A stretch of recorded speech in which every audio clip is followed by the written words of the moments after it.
Dalam penjelasan yang digunakan oleh yang membolehkan, terdapat 4 jenis argumen. Jenis pertama, Al-Quran, yang terdiri dari 3 ayat. Ayat pertama. Allah Ta'ala berfirman, maka berilah kabar gembira kepada hamba-hambaku yang mendengarkan perkataan, kemudian mereka mengikuti yang terbaik daripadanya. Quran Surat Az-Zumar, 17-18. Alasan penekanan pada ayat ini.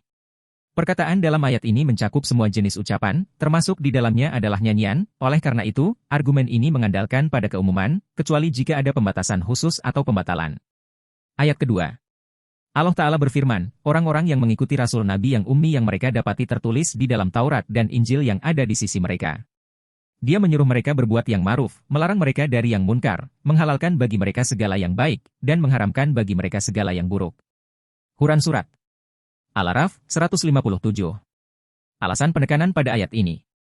Kata, taibat, dalam bentuk jamak yang diawali dengan huruf alif dan lam mencakup segala jenis yang baik, dan taib, digunakan dalam 3 makna, yang lezat, yang suci, dan yang halal. Formulasi umum dalam ayat ini mencakup setiap individu dari jenis yang baik, dan argumen ini menekankan pada hal itu. Ayat ketiga. Allah Ta'ala berfirman, dan dia telah menghalalkan bagimu apa yang diharamkan atas kamu. Quran Surat Al-An'am, 119. Al-Hafiz Abu Muhammad Ali bin Hazm berkata bahwa tidak ada teks dari kitab suci atau sunnah yang melarang nyanyian. Jika ada, maka orang tersebut akan menjadi yang pertama yang mengatakan hal itu, yang menunjukkan bahwa nyanyian bukanlah termasuk dalam hal-hal yang diharamkan. Jenis kedua, sunnah, yang terdiri dari beberapa hadis yang menunjukkan kebolehan dan diperbolehkannya mendengarkan nyanyian. Penjelasan ini mengandalkan pada hadis-hadis yang menunjukkan bahwa Rasulullah Shallallahu Alaihi Wasallam tidak melarang nyanyian, bahkan membiarkannya terjadi dalam beberapa situasi tertentu. Demikianlah penjelasan mengenai argumen-argumen yang digunakan oleh yang membolehkan nyanyian dalam Islam. Jenis kedua, sunnah, yang diikuti dengan beberapa hadis yang menunjukkan perbolehan dan diperbolehkannya mendengarkan nyanyian. Hadis pertama.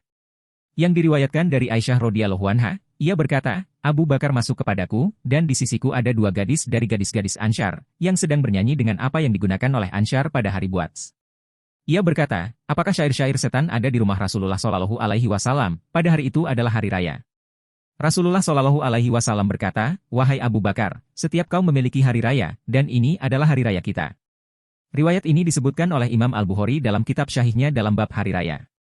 Hadis ini juga diriwayatkan dalam bab-bab yang berbeda dari beberapa jalur, dalam beberapa di antaranya, bahwa dia masuk kepadanya pada hari Idul Fitri atau Idul Adha, dan ada 2 budak perempuan yang bernyanyi dan memukul. Dalam jalur ini, Rasulullah Shallallahu Alaihi Wasallam bersabda, biarkan mereka. Hadis ini juga diriwayatkan oleh Imam Muslim dalam kitabnya yang berjudul Hari Raya, dan juga diriwayatkan oleh An-Nasai dalam kitabnya 10 Wanita. Hadis ini adalah hadis yang disepakati kebenarannya. Alasan penekanan pada hadis ini. Kedua gadis tersebut menyanyikan di hadapan Rasulullah Shallallahu Alaihi Wasallam, dan Abu Bakar menegur mereka, namun Rasulullah Shallallahu Alaihi Wasallam tidak melarang mereka, yang menunjukkan kebolehan dan perbolehan. Catatan kaki. 1. Ibnu Hajar berkata, dia menggunakan ini sebagai dalil untuk mengizinkan mendengar suara budak perempuan yang bernyanyi, meskipun mereka bukan budak. Karena Abu Bakar tidak melarangnya mendengarkan mereka, tapi dia menegur mereka, dan keduanya tetap menyanyi sampai Aisyah menunjukkannya dengan mengeluarkan mereka. Tidak diragukan lagi bahwa kebolehan adalah ketika tidak ada fitnah dalam hal itu. Al-Fat, 4432. 2. Dirawatkan oleh Imam Al-Bukhari, 748, dengan nomor 3931. 3. Dirawatkan oleh Imam Al-Bukhari, 196, dengan nomor 987. 4. Dirawatkan oleh Imam Muslim, 344, dengan nomor 892, dan teksnya adalah, dari Aisyah, bahwa Abu Bakar masuk kepadanya, dan ada 2 budak perempuan di antara budak perempuan di masa Madinah yang sedang bernyanyi dan memukul. Rasulullah Shallallahu Alaihi Wasallam sedang terbaring dengan memakai jubahnya, lalu Abu Bakar menghardik mereka, maka Rasulullah Shallallahu Alaihi Wasallam melepaskan bajuannya, lalu beliau berkata, biarkan mereka, wahai Abu Bakar, ini adalah hari raya. Aisyah berkata, saya melihat Rasulullah Shallallahu Alaihi Wasallam menutupiku dengan bajunya, dan saya melihat ke arah orang-orang Habasyah yang sedang bermain di masjid, sedangkan saya masih remaja. 5. Versi dalam An-Nasai, mereka bernyanyi dan memukul dengan duf. Sunan Al-Kubra, 3095, dengan nomor 8959. Hadis kedua. Yang diriwayatkan oleh Imam Al-Bukhari dari Aisyah radhiyallahu anha, ketika mereka tiba di Madinah, Abu Bakar dan Bilal sakit. Ketika Abu Bakar merasa panas, dia berkata, yang telah kami sebutkan dalam bab menyanyikan puisi. Alasan penekanan pada hadis ini. Kata-kata Aisyah radhiyallahu anha, dan ketika Bilal sakit, dia akan meningkatkan suaranya, yang dijelaskan oleh Al-Hafiz Abu Umar Ibn Abdul Bar. Artinya, dia akan meningkatkan suaranya seperti penyair yang menyanyikan syair, melengking-lengking. Dia berkata, ini adalah apa yang kebanyakan orang Arab katakan kepada seseorang yang meningkatkan suaranya dengan nyanyian. Argumen ini digunakan sebagai dasar untuk membenarkan nyanyian, namun disesuaikan dengan jenis tertentu, seperti yang telah kami sebutkan. Catatan penjelasan. Bilal menyanyi dengan syair, dan Aisyah mendengarnya, dan dia memberitahukan Rasulullah Shallallahu Alaihi Wasallam tentangnya, namun beliau tidak melarangnya, dan Aisyah tidak dilarang mendengarnya, sehingga ini menjadi keputusan bahwa itu adalah boleh. Hadis ketiga. Yang diriwayatkan oleh Imam Al-Bukhari dalam kitab Syahihnya dari Rubaiyah binti Muawid, dia berkata, Nabi datang kepadaku saat aku sedang sakit, dan rumahku baru saja dibangun. Dia duduk di tempat tidurku seperti dudukmu di dekatku. Kemudian ada gadis-gadis penghibur kami yang memukul rebana dan meratap atas orang-orang yang terbunuh di antara bapakku pada hari Badar. Salah satu dari mereka berkata, di antara kita ada seorang nabi yang mengetahui apa yang akan terjadi esok. Nabi Shallallahu Alaihi Wasallam kemudian berkata, biarkanlah itu dan ucapkanlah seperti yang kamu ucapkan. Hadis ini diriwayatkan dalam bab memukul rebana dalam pernikahan oleh Imam Al-Bukhari. Hadis ini juga diriwayatkan oleh Imam At-Tirmidzi dari Humaid bin Mas'adah Al-Bashri, dari Bashir bin Al-Mufaddal, dari Khalid bin Sukwan, dari Rubaiyah binti Muawid, dan dia berkata, hadis ini baik dan syahih. Juga diriwayatkan oleh Abu Dawud dari Musaddad, dari Bashir bin Al-Mufaddal. Dan diriwayatkan oleh Ibnu Majah dari Abu Bakar bin Abi Syaibah, dari Yazid bin Harun, dari Hamad bin Salamah, dari Abu Al-Husain yang bernama Khalid Al-Madani, dia berkata, kami berada di Madinah pada hari Asyura, dan budak-budak perempuan sedang memukul rebana dan bernyanyi. Kami kemudian masuk ke rumah Rubaiyah binti Muawid dan menceritakannya padanya. Dia berkata, Rasulullah Shallallahu Alaihi Wasallam pernah datang kepadaku pada pagi hari pernikahanku, dan di sisiku ada dua gadis yang sedang bernyanyi dan meratap atas bapak-bapakku yang terbunuh di hari Badar, dan mereka mengatakan dalam nyanyian mereka, di antara kita ada seorang nabi yang mengetahui apa yang akan terjadi esok. Rasulullah Shallallahu Alaihi Wasallam kemudian berkata, tidak ada yang mengetahui apa yang akan terjadi esok kecuali Allah Ta'ala. Hadis keempat. Yang diriwayatkan oleh Imam Al-Bukhari dalam kitab Syahihnya dari Aisyah radhiyallahu anha, dia berkata, aku mengantarkan seorang wanita kepada seorang laki-laki dari Ansyar. Nabi Shallallahu Alaihi Wasallam bertanya kepadaku, hai Aisyah, apakah kalian memiliki hiburan? Karena orang-orang Ansyar menyukai hiburan. Dan diriwayatkan oleh Ibnu Majah dari Ibnu Abbas radhiyallahu anhuma, dia berkata, Aisyah radhiyallahu anha menikahkan seorang kerabatnya dengan seorang dari Ansyar. Kemudian Rasulullah Shallallahu Alaihi Wasallam datang dan bertanya, apakah kalian memberikan penghibur kepada gadis itu? Mereka menjawab, tidak. Maka Rasulullah Shallallahu Alaihi Wasallam bersabda, sesungguhnya orang-orang Ansyar itu adalah orang yang senang akan hiburan. Jika kalian mengirim seseorang untuk menyanyikan, kami datang kepadamu, salam kami untukmu, maka mereka akan menjawab dengan salam yang sama.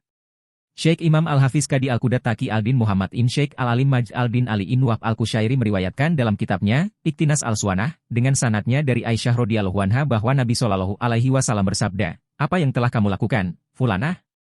Seorang yatim piatu yang berada di sisinya, maka dia menjawab, aku memberikannya kepada suaminya. Maka beliau bersabda, mengapa kalian tidak mengirimkan bersamanya seorang gadis yang memukul rebana dan menyanyikan untuk mereka? Dia bertanya, apa yang harus dia katakan? Beliau menjawab, dia harus mengatakan, kami datang kepadamu. Al-Hadis. Al-Hafiz Abu Al-Fadl Muhammad Ibn Tahir Al-Maqdisi berkata, telah mengabarkan kepada kami Abu Ishaq Ibrahim. Catatan kaki. 1. Dalam catatan kaki, hadis ini dengan lafal ini di Al-Awsat karya At-Tabrani dari jalur Syarik dari Hisham bin Amr dari ayahnya dari Aisyah, ditulis oleh Ibnu Hajar. Dan dalam sanadnya ada Ajlah bin Abdullah bin Hujayah, dikatakan Ajlah bin Abdullah bin Muawiyah Al-Kindi, Abu Hujayah Al-Kufi. Ibnu Emain berkata tentangnya, dapat dipercaya. Dan dia juga berkata sekali, tidak ada masalah dengannya. Al-Ajali berkata, orang Kufah yang dapat dipercaya. Abu Hatim berkata, dia bukan yang kuat, dia sering melakukan kesalahan, hadisnya bercampur, dia menulis hadisnya, tidak boleh menggunakan hadisnya sebagai dalil. An-Nasai berkata, daif, bukan seperti itu, dia memiliki pendapat yang buruk. Ibnu Adi berkata, menurut saya, dia orang yang lurus dalam hadis, jujur. Ibnu Hajar berkata, jujur, Syi. Lihat, Ibnu Abi Hatim Al-Jarh wa At-Ta'dil, 5/10, dan Ibnu Adi Al-Kamil, 4291, dan Al-Mizzi, Tahdib Al-Kamal, 2275, dan Ibnu Hajar, At-Takrib, 96.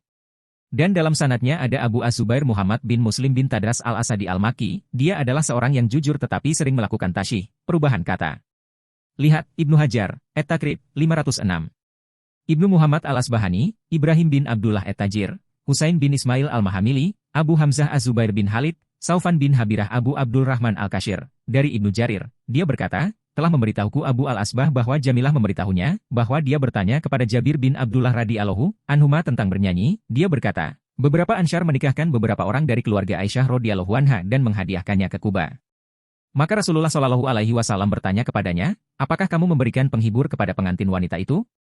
Dia menjawab, tidak. Maka beliau bersabda, maka kejarlah dia, wahai Zainab, wanita yang sedang bernyanyi di Madinah. Juga diriwayatkan oleh Abu Az-Zubair Muhammad bin Muslim Al-Maki dari Jabir. Hadits kelima. Abu Abdurrahman An-Nasai berkata, telah mengabarkan kepada kami Harun bin Abdullah, dia meriwayatkan dari Maki bin Ibrahim, dia meriwayatkan dari Al-Ja'idi, dari Yazid bin Hisham, dari As-Sa'ib bin Yazid bahwa seorang wanita datang kepada Rasulullah Shallallahu Alaihi Wasallam. Beliau bertanya, wahai Aisyah, apakah kamu mengenal wanita ini? Aisyah menjawab, tidak, wahai Nabi Allah. Beliau bersabda, ini adalah Kainah dari Bani Fulan. Apakah kamu suka agar dia menyanyikan untukmu? Kemudian dia menyanyikannya. Rasulullah Shallallahu Alaihi Wasallam kemudian bersabda, setan telah menghembuskan di kedua lubang hidungnya. Hadis ini diriwayatkan oleh An-Nasai dalam bab, seorang pria memerintahkan istrinya mendengarkan nyanyian dan memukul daf, dan sanadnya sahih. Harun bin Abdullah yang juga dikenal sebagai Al-Hamal Al-Baghdadi, yang meriwayatkan dari dia Abu Zur'ah dan Abu Hatim. Abu Hatim mengatakan, dia adalah seorang yang jujur. Maki bin Ibrahim As-Sarasi Al-Hansali At-Tamimi adalah salah satu guru Bukhari, dia meriwayatkan hadis untuknya dalam Syahih Bukhari, dan Ad-Daraqutni mengatakan tentangnya, dia adalah seorang hafiz, dan Abu Hamid mempercayainya. Al-Ja'idi bin Abdurrahman bin Aus adalah seorang yang terkenal amanah, dia meriwayatkan hadis untuk Ahlul Syahih. Yazid bin Hisham juga dianggap sikah oleh beberapa perawi terpercaya, dan dia meriwayatkan hadis untuk Ahlul Syahih. Kami meriwayatkan hadis ini dalam Mu'jam Al-Kabir. At-Tabarani, dia meriwayatkannya dari Ahmad bin Dawud Al-Maki, dari Ali bin Bar, dari Maki, dari Al-Ja'idi, dan dia menyebutkan itu. Dalam riwayatnya, apakah kamu suka jika dia menyanyikan untukmu?